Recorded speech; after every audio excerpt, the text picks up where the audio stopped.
അപ്പോൾ ഇന്ന് ഇങ്ങനെ മഴയൊക്കെ ആയിട്ട് ഇങ്ങനെ ഇരുന്ന സമയത്ത് എനിക്ക് കടലപ്രഥമൻ കുടിക്കാനായിട്ടൊരു മോഹം, എന്താണെന്നറിയില്ല. അപ്പോൾ കടലപ്രഥമൻ ഉണ്ടാക്കാമെന്ന് വിചാരിച്ചു. കടലപ്രഥമൻ എന്ന് പറഞ്ഞാൽ അറിയാമല്ലോ, നല്ല കടലപ്പരിപ്പ് വേവിച്ചെടുത്തത്,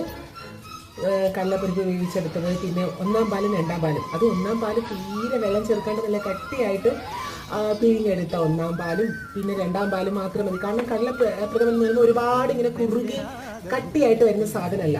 അപ്പോൾ അതുകൊണ്ട് രണ്ടാം പാലും കുറച്ച് തന്നെ മതി. പിന്നെ അതുപോലെ തന്നെ കാഷ്യൂനട്ടും പിന്നെ തേങ്ങാക്കൊത്ത്, കടലപ്രഥമൻ ഈ തേങ്ങാക്കൊത്ത് കിട്ടാൻ നല്ല സ്വാദാണ്. അപ്പോൾ തേങ്ങാക്കൊത്തും ഉണക്കമുന്തിരിയും കാഷ്യൂനട്ടും ഒക്കെ ഉണ്ട്. പിന്നെ അതുപോലെ തന്നെ ഞാൻ എപ്പോഴും പറയുന്ന പോലെ ഈ കടലപ്രഥമൻ ഉണ്ടാക്കാൻ വേണ്ടിയിട്ട് നല്ല മറയൂർ ശർക്കര പാനിയാക്കി അരിച്ചെടുത്തതാണ്. അത് നല്ല ചുവട് കെട്ടിയുള്ള ഒരു ഉരുളിയിലാണ് ഞാനിന്ന് കടലപ്രഥമൻ ഉണ്ടാക്കാനായിട്ട് പോകുന്നത്. ഗാന സാമ്രാജ്യമാകവേ മഞ്ഞണിഞ്ഞു